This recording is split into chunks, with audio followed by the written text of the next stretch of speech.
Brilliance Audio presents What Lies Below by Barbara Taylor Sissel. Performed by Donna Postel. Zoe Halstead wouldn't go missing until Thursday, the day after Gilly made her a breakfast pancake in the shape of an elephant's head. Zoe ate the ears first, then worked her way up the long trunk. But when she got to the eyes, chocolate chip-dotted mini marshmallows, she balked. "Daddy," she said, "if I eat its eyes, how will it see?" Gilly, doing coffee refills at the adjacent booth, glanced at Jake over Zoe's head, interested in how he'd answer. He didn't miss a beat. Those are pretend eyes. They're made to eat. "But what if a monster comes and eats my eyes?" "Can't happen, Snickerdoodle. All the eyeball-eating monsters are gone. Ask Miss Gilly." "It's true." Gilly came to their table, not missing a beat either, although had she been summoned by any other man wearing untidy smears of glittery blue polish on his fingernails, she might have lost focus. "One night, very late, those monsters were out hunting for eyeballs, and they got lost in the woods." "The woods by my school? We aren't supposed to go there." "Well, the monsters didn't follow the rules. That's why they got lost." "Are they still there?" "No," Gilly answered.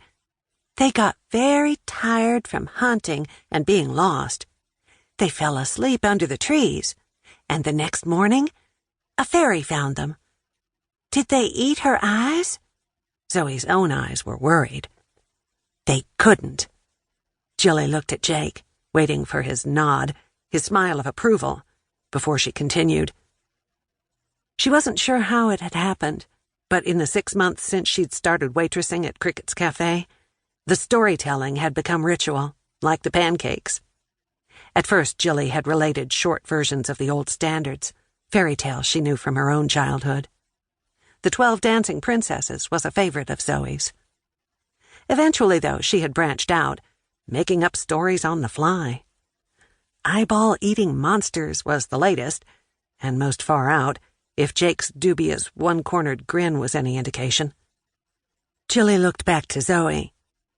"You see, the fairy put a magic spell on those monsters while they were sleeping, and when they woke up, they weren't monsters anymore.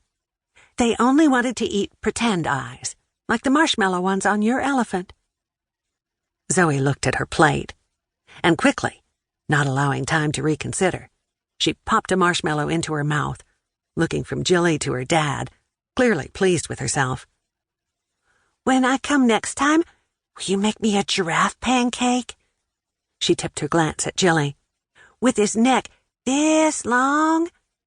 Zoe spread her hands apart over her head, and her delighted smile made Gilly's heart turn over. "With blueberries for eyes?"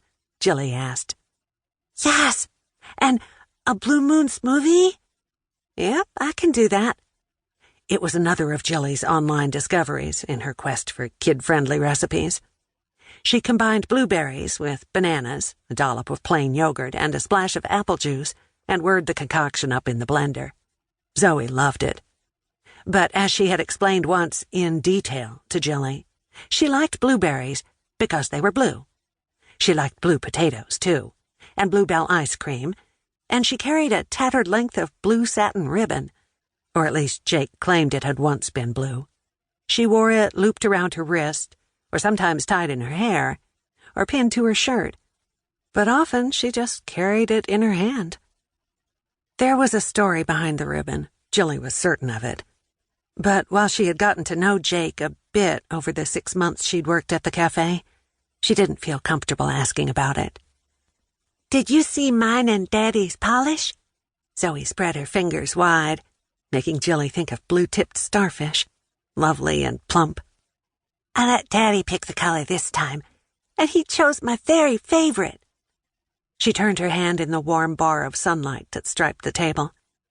"It's real glittery, see? Like stars at night. Show her, Daddy."